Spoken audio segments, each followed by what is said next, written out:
I don't know about you folks, but I am actively looking to get updated on February housing metrics. We have the one and only top 1% agent, Beth Traverso, giving us a sneak peek into the Yeah. numbers for King County. What you get? Hi there, Mike. So nice to see you. Thank you for having me back every week. It's always a highlight for me. Thank you so much. It's been interesting for me. I've been waiting to see these numbers, and they're actually not even officially out yet. But I did find that if when I go into the back end of my MLS, where I am in King County, Washington, Greater Seattle area, thank you. Shout out to the Northwest Multiple Listing Service who provides this data. They're working on putting out their official report, which we can chat about more once we have that, which goes really granular. But I've been getting some conflicting information, mostly about our market compared to these other stories I'm hearing. I listen to the daily financial news and hear what other agents are saying out there, where they're saying our inventory is really skyrocketing, and what's going on with, what's that going to do to the supply and demand, and then other markets I'm hearing that it's just absolute insanity, and what I'm seeing here locally tends to be a little more on the insanity side of the equation. So we've been seeing, even one of my team members yesterday had two offers in the works, and one of them was for a starter home on the east side. And it had 40 offers came in. It was priced at 4-0? 940. Yeah, it was, who knows where it ended, because this was middle of the day, and her people bowed out, but it was Yeah. listed at 900, and the agent was saying at that time they had offers over 1.2. So when you look at that percentage wise, that's, That's over nuts. 33% over list, and who knows where it actually landed. Starter home, a little split level, an area called Kingsgate, Kirkland, for those that know the area. How is a first-time buyer supposed to compete with that? I have no idea. Well, let me ask you this because I it's wouldn't funny. I go for love, that if I was a first-time buyer, actually, is what I would do. no, No, no. It's funny. I think I'm starting to see similarities between Seattle, King County, and the Bay Area, definitely. because there's a lot of tech jobs. And Yeah. obviously, we've seen tech stocks really take off.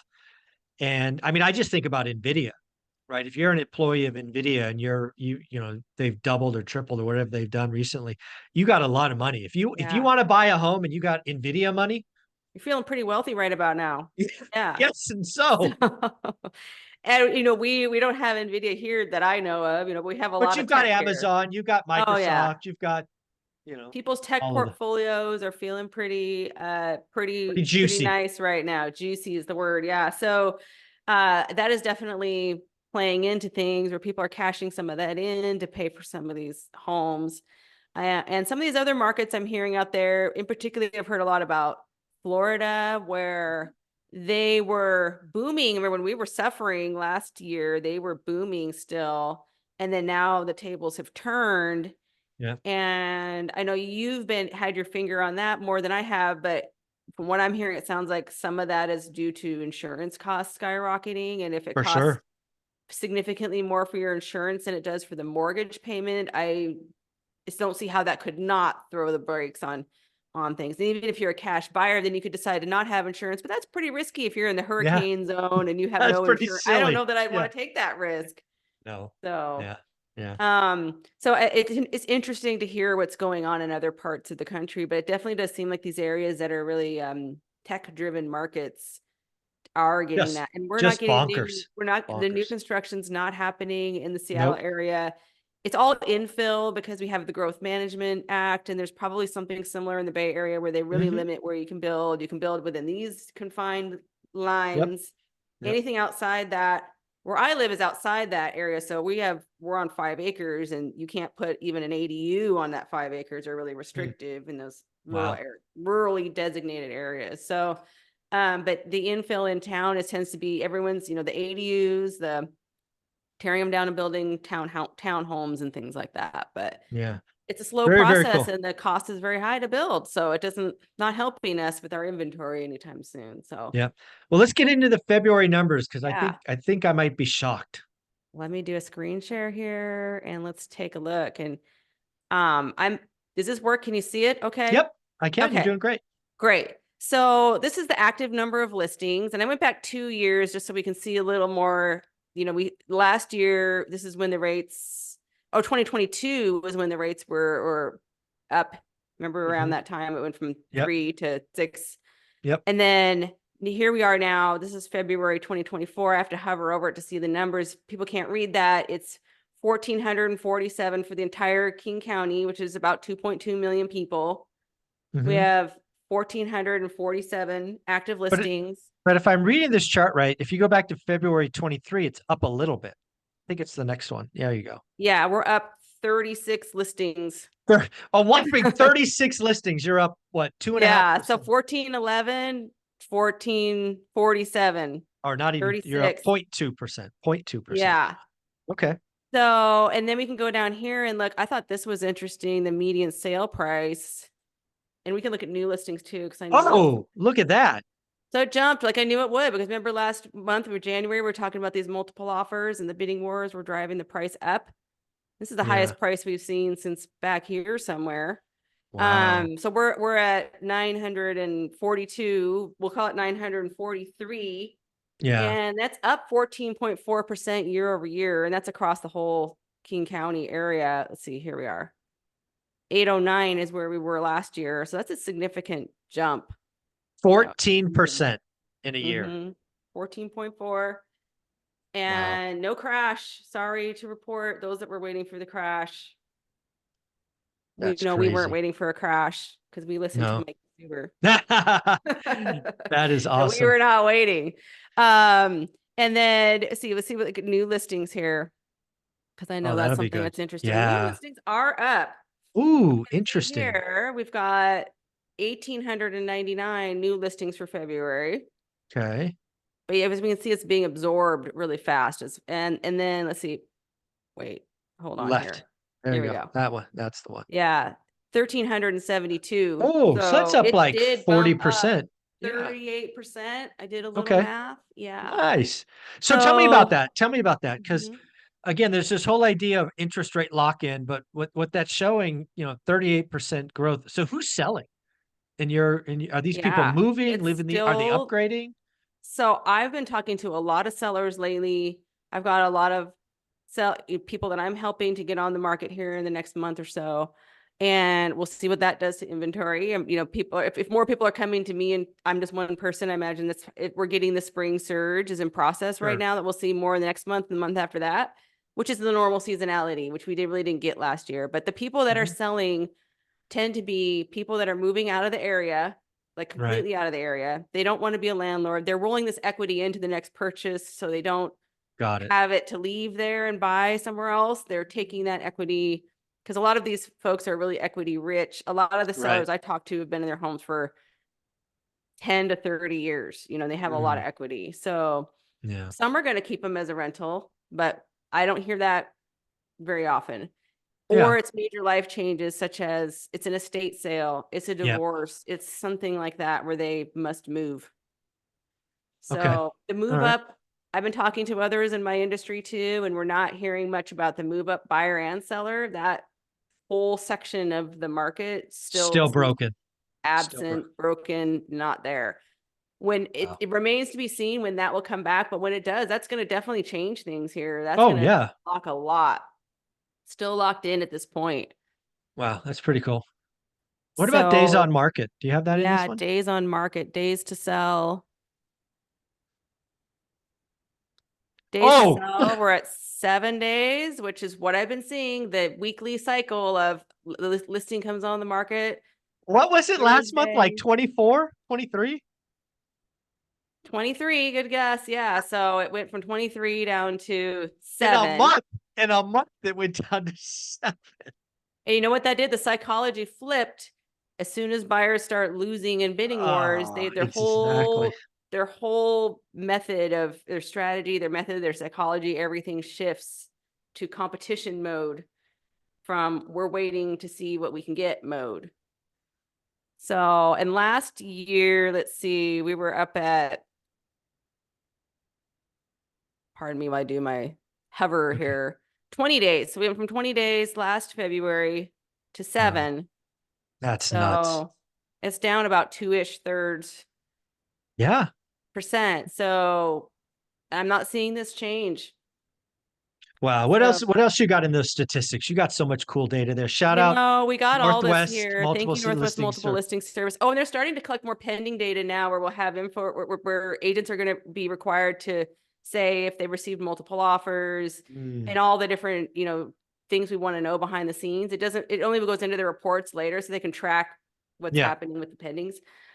So anyway, I don't know which of these you find interesting How here about, that I've we've never got. looked at this before, but list price by square foot median. Yeah, let's take a look. I don't use square footage that Me much because I neither. work in an area where square footage isn't as impactful as it would be like with a condo, for example. Yeah. I Um, don't really look at it either, but basically you're $500 a square foot, yeah, basically for a lot forever. You've been about that, yeah, which is basically. interesting. Hard to know Yeah. what to make of that. And then they've got the average too, so I don't know. I don't know. We'll see. Um, pending, we can look at that. Oh yeah. Look at that. Months of inventory pending.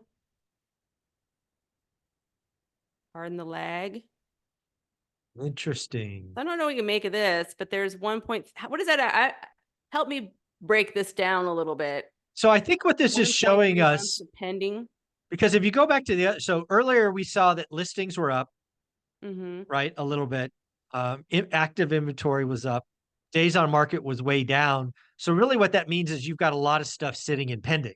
Yeah. And pending is interesting because, as you know, as an agent, not all pendings close Yeah.